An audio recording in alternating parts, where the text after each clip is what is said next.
ಒಟ್ಟಾಗಿ ನಾವು ಒಂದು ದಿವಸ ಸೇರುವ ಅಂತ ಹೇಳುವಂಥ ಒಂದು ಉದ್ದೇಶದಿಂದ ಇವತ್ತಿನ ಈ ದ್ವಾರಕೋತ್ಸವದ ಕಾರಣ ಕೂಡ ಹೌದು. ಈ ಕಾರ್ಯಕ್ರಮಕ್ಕಾಗಿ ಬಂದಿರತಕ್ಕಂಥ ನಮ್ಮೆಲ್ಲ ಗ್ರಾಹಕ ಮಿತ್ರರಿಗೆ ನಮ್ಮ ಸಂಸ್ಥೆಯ ಪರವಾಗಿ ಹೃತ್ಪೂರ್ವಕ ಸ್ವಾಗತವನ್ನು ಬಯಸ್ತೇನೆ.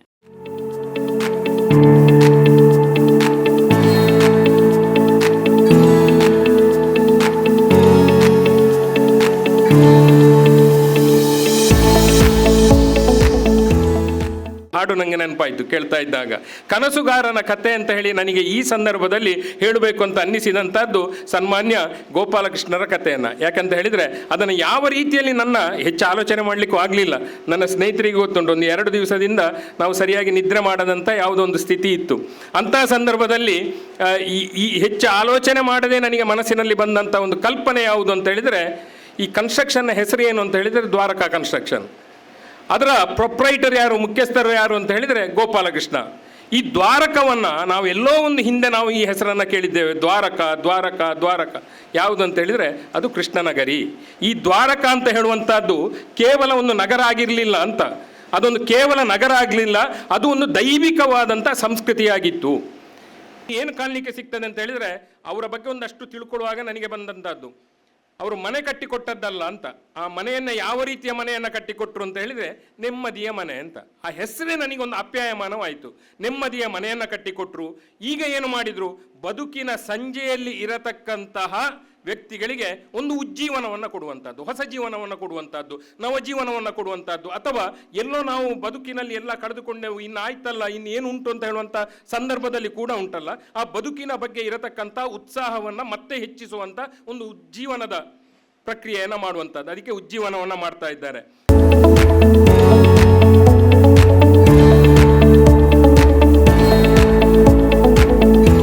ಇವತ್ತು ನೋಡಿ, ನಮ್ಮ ಭಾರತೀಯ ಸಂಸ್ಕೃತಿಯನ್ನು ಉಳಿಸಿ ಬೆಳೆಸುವುದರಲ್ಲಿ ಇವತ್ತು ದ್ವಾರಕಾ ಸಂಸ್ಥೆ ಮಹತ್ವದ ಸ್ಥಾನವನ್ನು ಪಡೆದಿದೆ ಅಂತೇಳಿ ನಾನು ಹೇಳ್ತೇನೆ. ನಮ್ಮ ಸಂಸ್ಕೃತಿ ಉಳಿಸುವುದಂತ ಹೇಳಿದ್ರೇನು ನೋಡಿ, ಇಲ್ಲಿ ಎಷ್ಟೋ ನಾಟಕ, ಸಂಗೀತ, ನೃತ್ಯ, ಯಕ್ಷಗಾನ, ಮಹಾಭಾರತದಲ್ಲಿ ನಡೆಯುವ ಸ್ಪರ್ಧೆಗಳು, ಇದೆಲ್ಲ ಈಗಿನ ಮಕ್ಕಳಿಗೆ ಬಹಳ ಅವಶ್ಯಕತೆ ಇದೆ. ಆದ ಕಾರಣ ಇದನ್ನು ಇಲ್ಲಿ ಕಲಿಸುವಂಥ ವ್ಯವಸ್ಥೆಯನ್ನು ಕೂಡ ನಮ್ಮ ಗೋಪಾಲಣ್ಣನವರು ಮಾಡಿದ್ದಾರೆ. ಅದಲ್ಲದೆ ನಮ್ಮ ಪಠ್ಯ ಶಾಲೆಯಲ್ಲಿ ಅದನ್ನು ದತ್ತು ತೆಕ್ಕೊಂಡು ಎಷ್ಟು ಮಕ್ಕಳಿಗೆ, ಬಡ ಮಕ್ಕಳಿಗೆ ಅಲ್ಲಿ ವಿದ್ಯಾಭ್ಯಾಸ ಕಲಿಸ್ತಾರೆ. ಉದಾಹರಣೆಗೆ ಈಗ ನೋಡಿ, ಎಷ್ಟೋ ಶಾಲೆಗೆ ನೀವು ಹೋಗಿ, ಶಾಲೆಯಲ್ಲಿ ನಾನು ಬಡವ, ನನ್ನ ಮಗನಿಗೊಂದು ಸೀಟು ಕೊಡಿ ಅಂತ ಹೇಳಿದರೆ ಸೀಟು ಫುಲ್ ಆಗಿದೆ ಅಂತ ಹೇಳ್ತಾರೆ.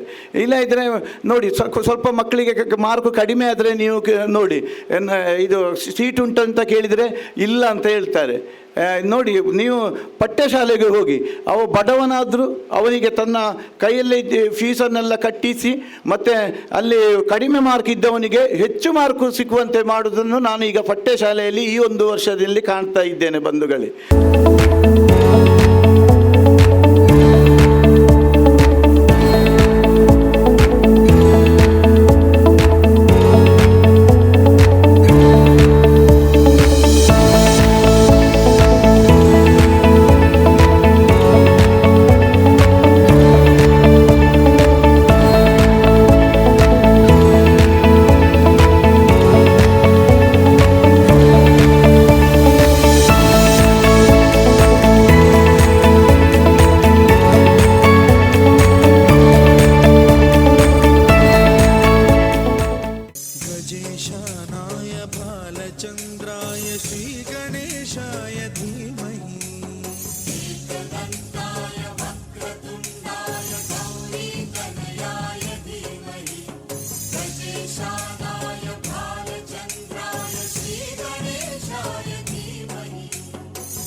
ಜೈ ತಾಂ ಧೀಂ ತಾಂ ಸಚಿತ್ತ ಚಕ್ಕಂ ಜೈ ಜೈ ಜೈ ತಾಂ ಧೀಂ.